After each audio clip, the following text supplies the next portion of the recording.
അമ്മ മാതാവിന് ഈശോയ്ക്ക് 1000 നന്ദി. എൻ്റെ പേര് അഖിൽ. ഞാൻ ഇടുക്കി ജില്ലയിലെ ഉദയഗിരി ഇടവകയിൽ നിന്ന് വരുന്നു. ഞാൻ ഇവിടെ 2021 ആദ്യമായിട്ട് കൃപാസന മാതാവിൻ്റെ ഇവിടെ നിന്ന് ഉടമ്പടി എടുത്തത്.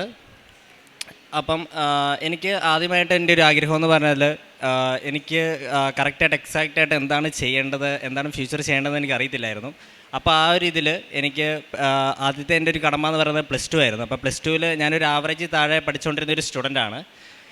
എനിക്ക് 1000-ന് മേളിൽ മാർക്ക് വേണമെന്നായിരുന്നു എൻ്റെ ഒരു ആഗ്രഹം. അപ്പം അമ്മ മാതാവിൻ്റെ ഇവിടെ വന്ന് പ്രാർത്ഥിക്കുന്നതിൻ്റെ ഫലമായിട്ട് എനിക്ക് 1000-ന് മുകളിൽ മാർക്ക് ലഭിക്കുകയും എനിക്ക് ഒരു ഉന്നത വിജയം ലഭിക്കുകയും ചെയ്തു. അതേ തുടർന്ന് പിന്നെ എൻ്റെ ഒരു നെക്സ്റ്റ് എന്നുള്ളത് എനിക്ക് ഏതൊരു ടേണിംഗ് പോയിൻറ്റിലോട്ട് എനിക്ക് തിരിയണമെന്ന് എനിക്ക് കറക്റ്റായിട്ട് അറിയത്തില്ലായിരുന്നു. അപ്പോൾ ഇവിടെ വന്ന് പ്രാർത്ഥിക്കുന്നതിൻ്റെ ഫലമായിട്ട് എനിക്ക് IT ഫീൽഡിലോട്ട് പോകാനായിട്ടാണ് മാതാവ് എന്നെ കാണിച്ചത്. ഞാൻ ആ സമയത്തൊക്കെ ഞാൻ ഉടമ്പടിയിലുണ്ടായിരുന്നു. അപ്പോൾ ആ ഉടമ്പടിയിലുണ്ടായിരുന്ന ആ ഒരു ടൈമിലാണ് എനിക്ക് കൂടുതലായിട്ട് എനിക്ക് IT ഫീൽഡിനെ കുറിച്ചുള്ള കാര്യങ്ങളും എല്ലാ കാര്യങ്ങളൊക്കെ മനസ്സിലാക്കി എനിക്ക് അതിലൂടെ എനിക്ക് കൂടുതൽ ഫോക്കസ് ചെയ്യാൻ പറ്റിയത്. അതേ തുടർന്ന് ഞാൻ BCAക്ക് ജോയിൻ ചെയ്യുകയും എനിക്ക് നല്ലൊരു കോളേജിൽ അഡ്മിഷൻ കിട്ടുകയും എനിക്കതിൽ അത്യാവശ്യം നല്ല രീതിയിലുള്ളൊരു മാർക്കും കിട്ടാൻ സാധിച്ചു. പിന്നെ അത് കഴിഞ്ഞായിരുന്നു എൻ്റെ ഏറ്റവും ഒരു ടേണിംഗ് പോയിൻ്റ് എന്ന് പറയുന്നത്. ഞാനിവിടെ നിന്ന് ജോസഫ് അച്ഛനെ കണ്ട് പ്രാർത്ഥിക്കുകയും ജോസഫ് അച്ഛൻ പറഞ്ഞ എന്നോട് ഒരു 3 ആഗ്രഹങ്ങൾ എഴുതിയിടാനും പറഞ്ഞു. അപ്പോൾ ഞാൻ പിന്നെ തിരിച്ചു പോയിട്ട് പിന്നെ പിറ്റത്തെ ആഴ്ച വന്നപ്പോഴത്തേക്കും ഞാൻ 3 ആഗ്രഹങ്ങൾ എൻ്റെ എഴുതി. അതായത് ഒന്നാമത്തെ ആഗ്രഹം എന്നുള്ളത് എനിക്ക് കേരളത്തിൽ PG ചെയ്യണം. പിന്നെ രണ്ടാമത്തെ എൻ്റെ ഒരു ആഗ്രഹം എനിക്ക് വിദേശത്ത് പോയി പഠിക്കണം, ആ കൂടെ ജോലിയും ചെയ്യാൻ വേണ്ടിയിട്ടായിരുന്നു. പിന്നെ മൂന്നാമത്തെ എൻ്റെ ഒരു ആഗ്രഹം എൻ്റെ ബിസിനസ്സും കാര്യങ്ങളൊക്കെ നോക്കാനും അതൊന്ന് വളർത്താനും വേണ്ടിയിട്ടായിരുന്നു. അച്ഛൻ മാതാവിൻ്റെ തിരുസന്നിധിയിൽ പ്രാർത്ഥിച്ചിട്ട് എനിക്ക് കേരളത്തിൽ PG ചെയ്യാനാണ് അച്ഛൻ മാതാവിൻ്റെ ഇത് പറഞ്ഞിട്ട് എനിക്ക് കിട്ടിയത്. അതേ തുടർന്ന് എനിക്ക് MCAക്ക് കേരളത്തിലെ നല്ല നമ്പർ 1 കോളേജിൽ തന്നെ എനിക്ക് അഡ്മിഷൻ കിട്ടുകയും അതേ തുടർന്ന് എനിക്ക് MCAക്ക് ഒരു 3-ാം റാങ്ക് ലഭിക്കുകയും ചെയ്തു. പിന്നെ എനിക്ക് MCA പഠിച്ച് തീരുന്നതിൻ്റെ മുമ്പായി തന്നെ എനിക്ക് നല്ലൊരു ജോലിയിൽ നല്ലൊരു സാലറിയിൽ എനിക്ക് ജോലി ലഭിക്കുകയും ചെയ്തു. പിന്നീട് എൻ്റെ ജീവിതത്തിലുണ്ടായൊരു വലിയൊരു മാറ്റമായിരുന്നു എനിക്ക് കുറച്ച് ബിസിനസ് കാര്യങ്ങളൊക്കെ ഉണ്ട്. അപ്പം അതൊക്കെ ഒന്ന് വളർത്താനും ഇപ്പം അമ്മ മാതാവിൻ്റെ ഒരു അനുഗ്രഹം വഴി എനിക്ക് നല്ല രീതിയിൽ ബിസിനസ് ചെയ്യാനും പറ്റുന്നുണ്ട്, ആ കൂടെ തന്നെ ജോലി ചെയ്യാനും പറ്റുന്നുണ്ട്. അമ്മ മാതാവിനും തിരുക്കുമാരനും 1000 നന്ദി. പിന്നെ എൻ്റെ ഉടമ്പടി എടുത്തതിൻ്റെ ഫലമായിട്ട് എനിക്കെൻ്റെ കുടുംബത്തിലും കൃഷിയിലൂടെ തന്നെ നല്ല രീതിയിൽ ഞങ്ങൾക്കൊരു വിളവും കാര്യങ്ങളൊക്കെ ലഭിച്ചു. അപ്പം കുടുംബത്തിലും നല്ല കാര്യങ്ങളൊക്കെ ലഭിച്ചിട്ടുണ്ടായിരുന്നു. ആദ്യമേ ഞാൻ വലിയ പ്രാർത്ഥിക്കാത്ത ആളൊക്കെ ആയിരുന്നു. ഉടമ്പടി എടുത്തതിന് ശേഷം ഞാനിപ്പോൾ രാവിലെ എണീക്കുമ്പം തന്നെ ഒരു 10-20 മിനിറ്റ് പ്രാർത്ഥിക്കുകയും അതേ തുടർന്നാണ് ഞാൻ പിന്നെ ഡെയിലി പള്ളിയിൽ പോവുകയും ചെയ്തിട്ടുണ്ടായിരുന്നു. ഇപ്പോൾ എൻ്റെ എക്സാമിൻ്റെ ടൈമിലാണെങ്കിൽ പോലും ഞാൻ ആദ്യമേ പറഞ്ഞു ഞാനൊരു ആവറേജ് പഠിക്കുന്ന സ്റ്റുഡൻ്റ് ആയിരുന്നു. അപ്പോൾ എക്സാം ടൈമിലൊക്കെ ഞാൻ മാതാവിൻ്റെ ഇവിടെ നീട്ടിയ തൈലവും ഉപ്പും ഒക്കെ കഴിച്ചിട്ടാണ് ഞാൻ പോകുന്നത്. അപ്പം ഞാൻ വലുതായിട്ട് പഠിച്ചിട്ടൊന്നും ഇല്ലെങ്കിലും മാർക്ക് വരുമ്പം എനിക്ക് നല്ല രീതിയിൽ മാർക്കും കാര്യങ്ങളൊക്കെ ഉണ്ടായിരുന്നു. അതെനിക്കൊരു വലിയ അനുഗ്രഹമായിട്ടാണ് എനിക്ക് തോന്നിയത്. പിന്നെ കാരുണ്യ പ്രവൃത്തികളായിട്ട് ഞാൻ ചെയ്യുന്നത് അനാഥ മന്ദിരങ്ങൾ സന്ദർശിക്കുകയും അവർക്ക് വേണ്ട കാര്യങ്ങളൊക്കെ ചെയ്യുകയും ചെയ്യും. ഇപ്പോൾ എനിക്ക് കിട്ടുന്നൊരു വരുമാനത്തിൻ്റെ ഇത്ര ശതമാനം ഞാനിപ്പോൾ പാവപ്പെട്ട ആൾക്കാരെയൊക്കെ സഹായിക്കുകയും ചെയ്യുന്നുണ്ട്. അമ്മ മാതാവിന് തിരുക്കുമാരന് 1000 നന്ദി. സങ്കീർത്തനങ്ങൾ 71-ാം അധ്യായം 14 മുതലുള്ള വാക്യങ്ങൾ.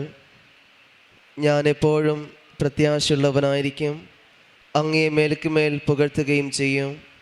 എൻ്റെ അധരങ്ങൾ അങ്ങയുടെ നീതിപൂർവവും രക്ഷാകരവുമായ പ്രവൃത്തികൾ പ്രഘോഷിക്കും. അവ എൻ്റെ അറിവിന് അപ്രാപ്യമാണ്. പരിശുദ്ധ അമ്മയുടെ പ്രത്യക്ഷീകരണ സാക്ഷിയായിട്ട് അഖിൽ ഷിജോ ഇടുക്കി തൻ്റെ അനുഭവ സാക്ഷി നമുക്ക് മുമ്പിൽ പങ്കുവെക്കുകയായിരുന്നു.